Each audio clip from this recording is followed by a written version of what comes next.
네, 이어서 전처리에 대해서 알아볼 텐데요.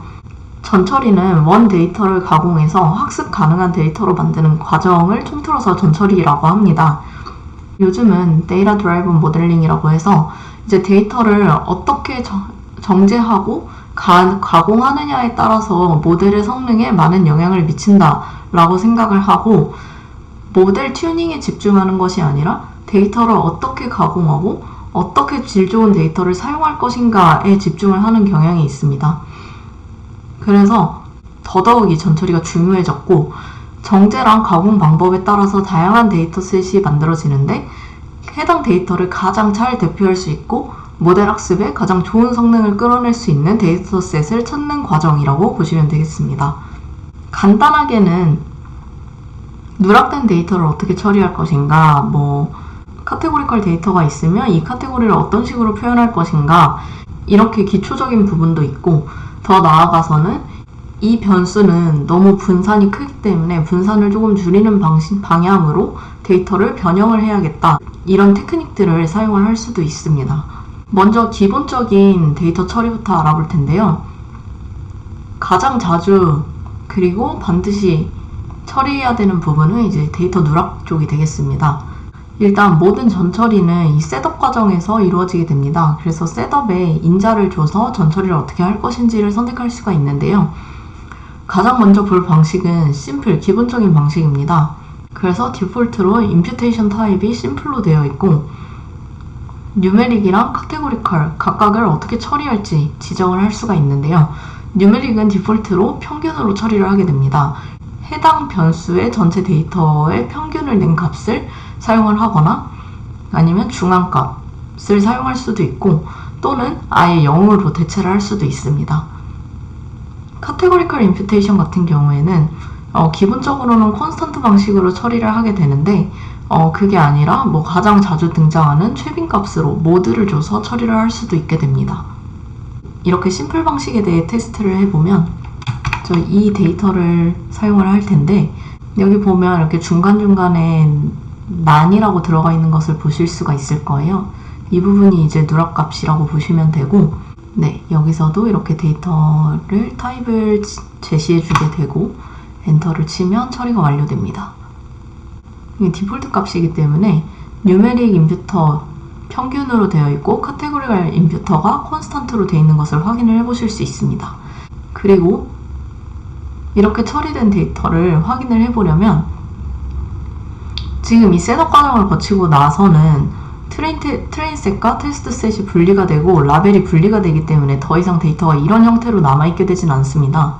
그래서 확인을 하려면 처리를 거쳐야 하는데, 저는 트레인과 테스트를 콘캣해서 한번 살펴보도록 하겠습니다.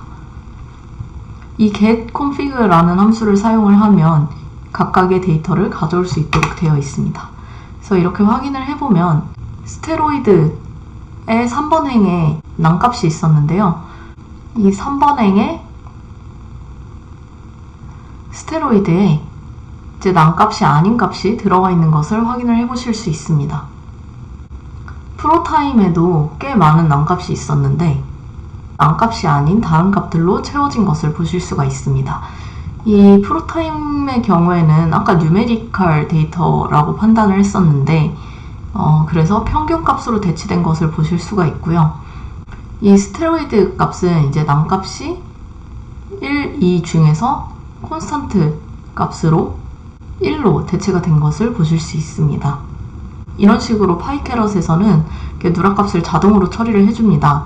근데 이 심플한 방식 말고 이터레이티브라는 방식을 사용할 수도 있는데요.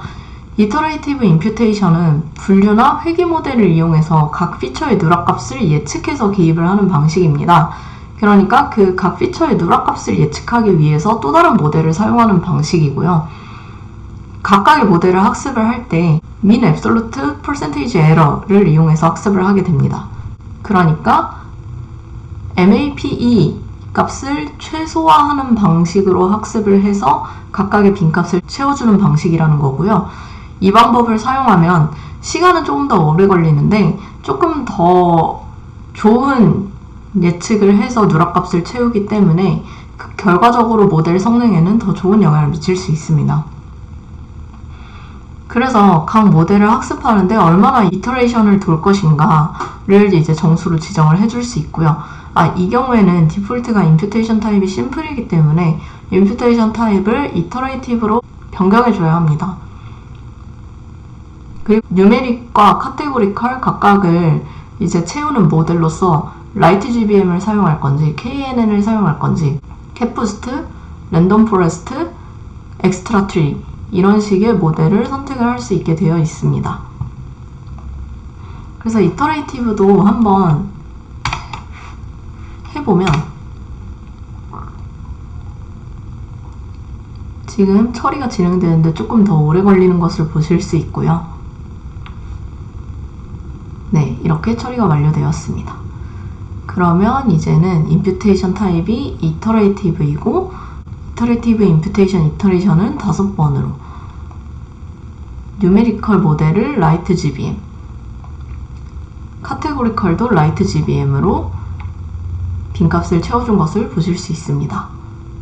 네, 그래서 이번에도 값을 확인을 해보면 네, 스테로이드는 아까와 동일한데 이게 모델을 통해서 분류해서 나온 값이라는 점 그리고 빈값이 많았던 프로타임의 경우 모델을 통해서 나온 값이기 때문에 아까 평균치로 0, 1, 2, 4가 다 똑같은 값이었던 것에 반해 이제 다른 값으로 채워주는 것을 보실 수 있습니다. 이 데이터 타입을 맞추는 방법에 대해서는 아까도 잠깐 설명을 드렸었는데 이렇게 데이터를 셋업을 할 때 이렇게 데이터 타입이 나오게 되는데 여기에서 데이터 타입이 맞지 않는다라고 판단되는 부분은 이거는 뉴메릭 피처야, 이거는 카테고리컬 피처야, 그리고 이거는 날짜야 라고 지정을 해줄 수 있고요. 그리고 이 중에 사용하고 싶지 않은 피처가 있다면 이그노얼 피처로 등록을 하실 수도 있습니다. 이제 인코딩 방식에 대해 알아볼 텐데요. 이전 영상에서 원핫 인코딩과 올디널 인코딩 그리고 칼디널 인코딩에 대해서 소개를 해드린 적이 있습니다. 그래서 이 부분을 직접 데이터로 확인을 해볼 텐데요. 먼저 원핫 인코딩에 대해서 알아보겠습니다. 포켓몬 데이터를 이용을 할 거고요. 이렇게 셋업을 해주고 데이터를 확인을 해보면 여기서 카테고리컬 데이터라고 인식이 되는 부분은 다 기본적으로 원핫 인코딩으로 변경을 해주게 됩니다. 그래서 여기에 제네레이션 뒤에 숫자가 붙어 있는 것을 보실 수 있는데 원래는 제네레이션 해서 이쪽 컬럼에 숫자가 쭉 있게 되는데요. 지금 여기에 다 1이 적혀 있죠. 그래서 제네레이션 1에는 1로 나머지는 다 0으로 이렇게 원핫 인코딩을 해주게 됩니다. 원핫 인코딩은 보시다시피 하나의 컬럼이 여러 개로 늘어나기 때문에 카테고리가 너무 많을 때에는 이 방식이 연산에 부하를 줄 수 있다는 점을 참고해 주시면 되겠고요. 하지만 종종 모델들에서 이 원핫 인코딩이 굉장히 좋은 성능을 내기 때문에 카테고리가 적을 때는 이 원핫 인코딩을 사용해 주는 게 좋은 방식이 될 수 있다라는 점을 말씀을 드립니다. 네, 그리고 오디널 인코딩 부분을 보면 이번에는 인플로이 데이터를 사용을 해볼 텐데요. 이렇게 오디널 피처를 지정을 해줄 수가 있습니다. 그래서 오디널 피처를 셀러리는 오디널 피처로 해줘 라고 지정을 하게 되면 그리고 그 안에 요소가 로우, 미디엄, 하이가 있어 라고 지정을 해주게 되면 맨 앞부터 0, 1, 2 이렇게 숫자를 매겨주게 됩니다. 그래서 여기서 셀러리 데이터를 확인해 보면 로우, 미디엄 이런 식으로 구성이 되어 있는 걸 확인을 해볼 수 있고요. 이렇게 셀러리가 카테고리컬로 인식이 되고 셋업을 해주면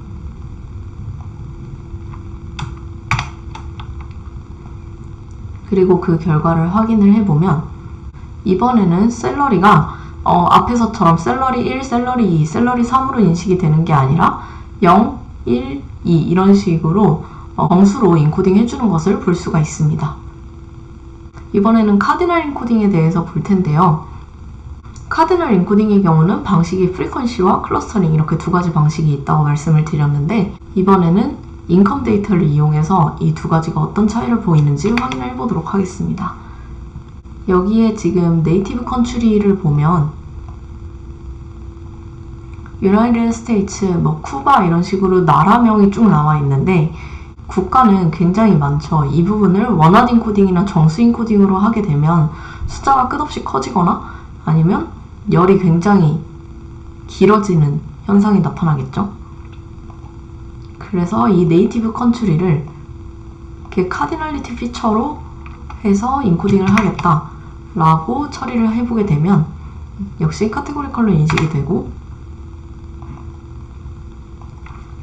결과를 확인해보면 이렇게 각 네이티브 컨트리를 프리퀀시, 빈도로 인코딩을 해주게 됩니다. 그러면 빈도가 높은 나라는 모델이 이 값으로 인식을 하게 되고 아니면 조금 더 낮은 값으로 인식을 하게 되겠죠. 다른 방식으로는 클러스터링을 하는 방식이 있습니다. 이거 각각을 하나의 클러스터로 만드는 방식인데요. 그래서 여기에서 확인을 해보면 이렇게 네이티브 컨트리를 클러스터링 방식으로 인코딩 해줘 라고 하게 되면 조금 더 시간이 걸리게 되고요. 이렇게 끝나고 결과 데이터로 확인을 해보게 되면 이렇게 크게 4가지로 클러스터를 만들고 클러스터 0번에 속하는지, 1번에 속하는지, 2번에 속하는지, 3번에 속하는지를 원하드 인코딩으로 표현을 해주게 됩니다.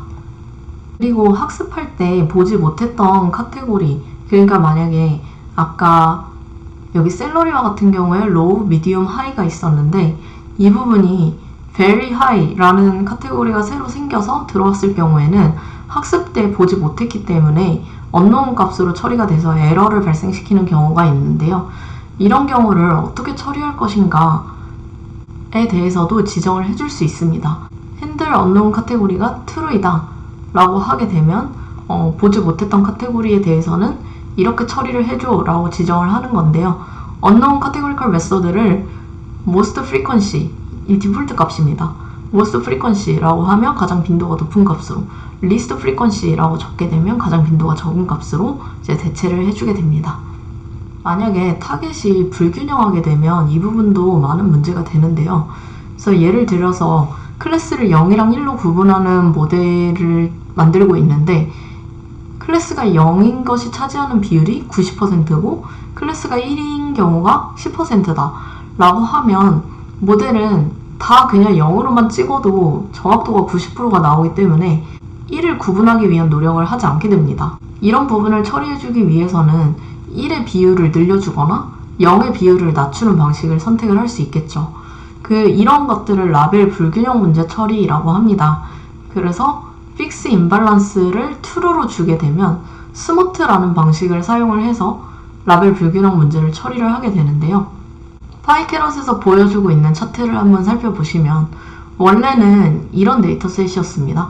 여기가 굉장히 작은 비중을 차지하고 있는 것을 보실 수가 있죠. 근데 스모트라는 방식을 사용을 하고 나면 두 개의 밸런스를 맞춰서 이쪽 부분을 늘려주게 됩니다. 스모트가 가장 자주 사용되는 방식이고 오버피팅을 보이지 않고 성능을 좋게 만들어주기 때문에 많이 사용이 되는 방식이고요. 픽스 임밸런스 메소드 인자를 이용을 해서 임밸런스를 해소하는 다른 알고리즘도 적용이 가능합니다. 이 스모트에 대해서 잠깐 조금 더 설명을 드리면 스모트는 대표적인 오버샘플링 기법입니다. 이 데이터 불균형을 처리하는데 언더샘플링과 오버샘플링 방식이 있는데요. 언더샘플링 방식은 이제 많은 샘플 수를 적게 줄이는 방식이고요. 오버샘플링은 작은 데이터셋을 늘리는 방식입니다. 근데 여기에서 좀 테크닉이 들어가야 되는 부분이 언더샘플링 같은 경우에는 이 데이터셋을 이 수많은 데이터에서 이 데이터셋을 대표할 수 있는 데이터를 뽑아올 수 있는지가 관건이 되겠고요. 오버샘플링 같은 경우에는 다 똑같이 복사하게 되면 이 데이터에만 최적화되는 오버피팅이 일어나기 때문에 이 데이터를 어떻게 하면 오버피팅이 되지 않는 그런 다양한 데이터셋을 만들 수 있는가가 관건이 되겠습니다. 그래서 이 스모트 방식은 대표적인 오버샘플링 기법이고 수가 적은 이 데이터를 마냥 복사하는 것이 아니라 KNN 알고리즘을 활용을 해서 새롭게 생성을 하게 됩니다. 이 그림을 보시면 좀 더 이해가 쉬우실 텐데요. 오리지널 데이터가 이렇게 있을 때 각각의 샘플을 이 중간중간의 방식으로 생성을 하게 됩니다. K-네이버 방식으로 이 각각을 메꿔주는 이 중간중간쯤에 데이터를 생성을 하게 되는 것이죠. 그러면 여기의 데이터가 조금 더 많아지게 되지만 이 분류 경계는 해치지 않게 되는 이런 방식입니다. 이번에는 불필요한 아웃라이어를 제거하는 것을 볼 텐데요. remove outliers를 true라고 주게 되고 outlier threshold를 주게 되면 이상치들을 제거를 해주게 됩니다. outlier threshold 같은 경우에는 해당 데이터셋에서 제거할 아웃라이어의 비율이라고 보시면 되겠고요. 그림으로 살펴보면 아까 EDA를 했던 그림에서 조금 쉽게 보실 수 있는데요. 이 부분을 다시 복회로 해서 한번 봤을 때 아까 이런 KDA 플롯이 있었는데요. 만약에 이 threshold를 0.05다 라고 했으면 데이터의 분포가 이렇게 생겼을 때 이 분포 양쪽 꼬리에서 각각 0.025씩 이 데이터를 제거하게 됩니다. 이때 PCA와 SVD라는 방식을 사용을 하게 되는데요. 이 부분은 뒤에서도 한 번 더 나오게 될 텐데 그냥 간단하게 설명을 드리면 PCA는 Principal Component Analysis라고 해서 고차원의 데이터를, 그러니까 여기 보면 이렇게 3차원의 지금 데이터가 분포가 되어 있는데요. 이 고차원의 데이터를 저차원으로 2차원의 데이터로 변형하는 방식을 얘기를 합니다. 그래서 차원 축소의 대표적인 기법이고요. 이 PCA를 하기 위한 여러 가지 방법이 있는데 그 중에서도 이 아웃라이어 제거를 위해 사용되는 방식은 이 SVD, Singular Value Decomposition 이라는 방식인데요.